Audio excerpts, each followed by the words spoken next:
We often come across lists and rankings of the wealthiest people in the world, which are tech entrepreneurs, oil magnates, and heads of major corporations.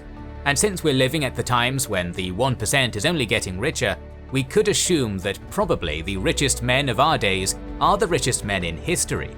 But that is not the case, as many historians believe that the 14th century emperor of Mali, Mansa Musa, is in fact the richest individual in history, defining his wealth as indescribable. How has the relatively unknown monarch of a relatively unknown country managed to reach this status? In this episode of Kings and Generals, we're going to talk about Mansa Musa, his noteworthy reign, his immense wealth, and how it was demonstrated to the world. It's not a secret that we're fans of historical strategy games, and Europa Universalis 4 from Paradox Interactive is one of our favourites, so we're happy to announce that this video is sponsored by this excellent game and publisher. One of the best features of Europa Universalis is that there are hundreds of factions you can play with, and the new immersion pack called Origins is focusing on sub-Saharan Africa and its empires. Play with Mansa Musa's Mali and halt the decline of West Africa's greatest medieval empire and reassert control of former vassals. Congo's missions focus on uniting the peoples of the Congo River and confronting the growing European threat.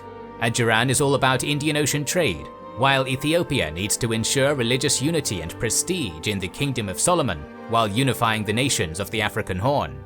Origins also adds new regional mission trees for minor powers in Central, East and West Africa, as well as the African Horn, 4 new unit model sprites, 2 new missionary models, and fans of the series will appreciate 12 minutes of West African and 12 minutes of East African themed music. Europa Universalis is an awesome strategy game that will give you thousands of hours of entertainment, so support us and get this great game via the link in the description and pinned comment. The biggest challenge to have a more detailed description of the Mali Empire and Mansa Musa's rule is the lack of sources. There are a small number of works in Arabic of the historian Ibn Khaldun, the traveller Ibn Battuta, and the geographer Al-Amari. In the 16th to 17th centuries, some of the oral memories and traditions narrated by griots, equivalent to bards in Mali, have been written down as well.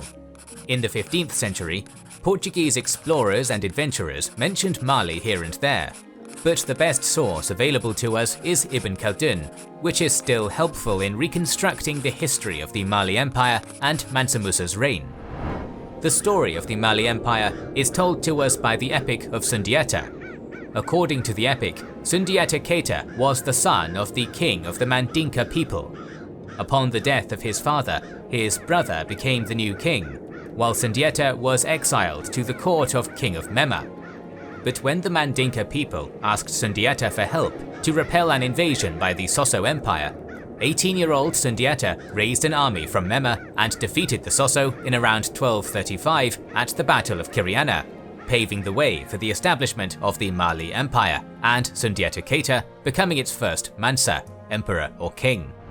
The Mali Empire was ruled by the Mansa, but the emperor's rule was balanced with Gabara, a type of entity which reminds of the upper chamber of parliaments. Gabara united almost 30 clans, with each assigned their own task, ranging from participation and leadership in military campaigns to expertise in religious matters. Gabara voted on Kurigan Fuga, collections of laws, a proto-constitution of Mali. The Kurigan Fuga determined the roles of clans, called for humane treatment of slaves, established social organization of the subjects of the Mali Empire, and stipulated economic rules.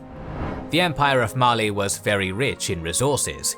It contained 3 large gold mines, which all belonged to the Mansa. At its apex, the Mali Empire owned almost half of the known gold reserves of the world. Mali also enjoyed a large supply of salt and copper, which was extracted through slave labor, essentially making the Mali Empire a slave owner state. With Europe still short of its global appeal and power of the Roman period, the major trade partners of Mali were the Middle Eastern trade cities and states. This was the context in which Musa came to power. He was initially a deputy of the Emperor Muhammad ibn Qu. Others dispute that it was Abu Bakr II, who dreamed of finding new lands across the Atlantic. Sometime around 1311, he embarked on an expedition with 2,000 ships and left, leaving the reign to his deputy Musa, who became Mansa, since Muhammad ibn Qu never returned. Musa was no outsider to the Malian elite, as he was coming from the line of Sundiata Keita, the founder of the Mali Empire. He knew Arabic and was a devout Muslim. Mansa Musa is said to have expanded the trade network of the Mali Empire, making the country, and him personally as a Mansa, even wealthier. But while Mali and Mansa Musa were very rich, Sub-Saharan Africa was not really known much to the Europeans and Middle Eastern peoples. Whether out of religious duty, or as a campaign to demonstrate his and Mali's power and wealth, in 1324 he went on a pilgrimage to Mecca. According to Ibn Khaldun, who had interviewed one of the participants of this pilgrimage later, at each halt he, Musa, would regale us with rare foods and confectionery. His equipment and furnishings were carried by 12,000 private slave women wearing gowns of brocade and Yemeni silk.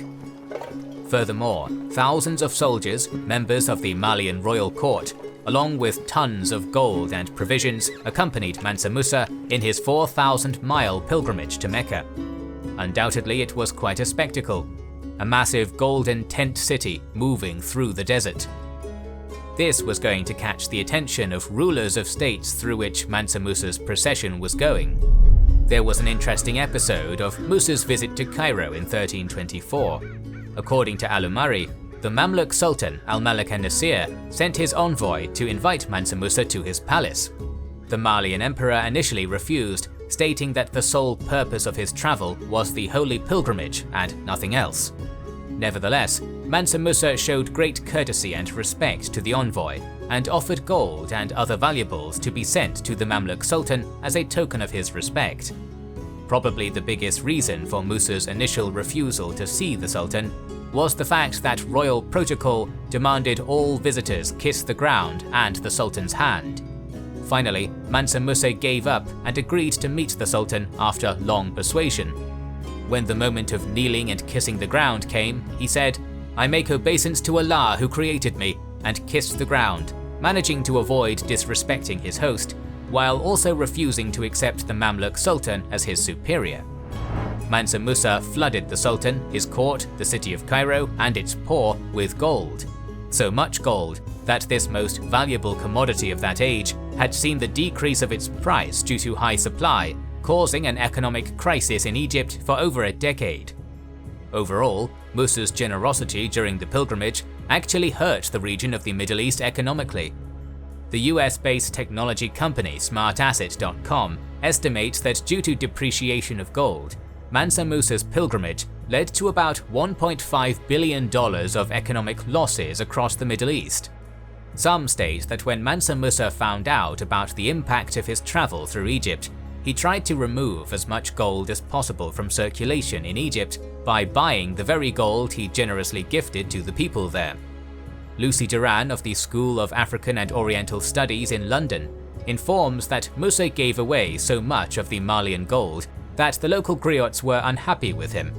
He gave out so much Malian gold along the way that griots don't like to praise him in their songs because they think he wasted local resources outside the empire. But despite inadvertently causing an economic crisis in the Middle East, Mansa Musa managed to bring Mali to the attention of the Middle Eastern and European countries by demonstrating the immense wealth of his realm during the pilgrimage. Probably that is why there are more sources and information on Musa's post-pilgrimage reign. During Musa's reign, the Mali Empire expanded. On the way back from the pilgrimage in 1325, he added the region of Gao with an important trading city of Timbuktu to the empire, but sources do not really inform us on how it happened. Regardless of how it happened, Timbuktu became an important part of Mansa Musa's realm. Mali's wealth allowed Musa to embark on a massive construction effort throughout the empire, particularly Timbuktu. During Mansa Musa's reign, the world-famous Djinguereber Mosque, which was built from mud brick and wood and is still standing, was constructed in Timbuktu. Another important construction project was the University of Sankore of the Sankore Madrasa, which became one of the greatest centers of Islamic learning in the world. Law, astronomy, medicine, religion, and other disciplines were taught there. It is said that Musa brought scholars on the way back from the pilgrimage, who helped to establish the academic foundation of this university. an Andalusian poet and architect named Abu Ishaq es-Saheli, who is believed to be responsible for the design of the Djingareba Mosque, was among this group. By the end of Musa's reign, the University of Sankore is said to have had almost 25,000 students, with one of the largest libraries in the world, in possession of 800,000 manuscripts, according to Casely Hayford. Gao and Timbuktu were not the only regions and cities captured by Mansa Musa. He is said to have annexed 24 cities in total during his reign. By the end of his reign, the Mali Empire stretched for approximately 2,000 miles from the shore of the Atlantic to modern-day Niger, possessing lands of modern-day Mali, Senegal, Gambia, Guinea, Guinea-Bissau, Ivory Coast, Niger, Nigeria, Chad, Mauritania, and Burkina Faso. Mansa Musa's impact made his empire known to Europe and the Middle East. In 1375, the Catalan Atlas map added the Mali Empire, with a drawing of an African king sitting on the golden throne in Timbuktu with a piece of gold in his hand. Musa's reign ended sometime between 1332 and 1337, when he died. He was succeeded by his son, who was said to be a bad and profligate Mansa. He was succeeded by his brother Mansa Suleiman, who helped to rebuild the empire's treasury and put it back on the track of development. Later Mansas were less successful, and from 1389 onwards, the Mali Empire entered a state of disintegration. This shows that mere wealth was not enough to keep a huge empire like Mali together, hinting at Mansa Musa's good administration skills as well. But how rich was Mansa Musa exactly? We know that Mansas, the emperors of the Mali Empire, owned all the gold in the country. We are not aware of any sudden or drastic increase in gold production in Mali, or the discovery of new gold mines during Musa's reign, which would potentially make him richer than his predecessors or successors. So we can claim that all other major emperors of Mali were arguably as rich as Musa, but unlike the others, Musa had been able to put himself and Mali on the map thanks to his pilgrimage, amazing people in the Middle East with all his gold, glamour and generosity, and making historians write about him. There are different descriptions of his wealth. The history professor of the University of Michigan says, "Imagine as much gold as you think a human being could possess and double it. That's what all the accounts are trying to communicate. This is the richest guy anyone has ever seen." Rudolf Butch-Ware of the University of California argues that contemporary accounts of Musa's wealth are so breathless that it's almost impossible to get a sense of just how wealthy and powerful he truly was. Some have tried to come up with a figure, with $400 billion being a popular estimate adjusted for inflation. But probably the best way to explain Mansa Musa's wealth was written by Jacob Davidson on Money.com, richer than anyone could describe. Unfortunately, there is a lack of sources to describe Mansa Musa's reign, life and wealth in more detail. But what we have is enough to argue that Musa was a successful military leader, since he is attributed with annexing 24 cities and expanding the Mali Empire. He could be described as a progressive person who understood the importance of education and science for the prosperity of his realm. But Mansa Musa is mostly known for his wealth, and is widely believed to be the richest individual in history. More videos on economic history and the history of Africa are on the way, so make sure you are subscribed and have pressed the bell button. Please consider liking, commenting and sharing, it helps immensely. Our videos would be impossible without our kind Patreon supporters and YouTube channel members, whose ranks you can join via the links in the description to know our schedule, get early access to our videos, access our Discord, and much more. This is the Kings and Generals channel, and we will catch you on the next one.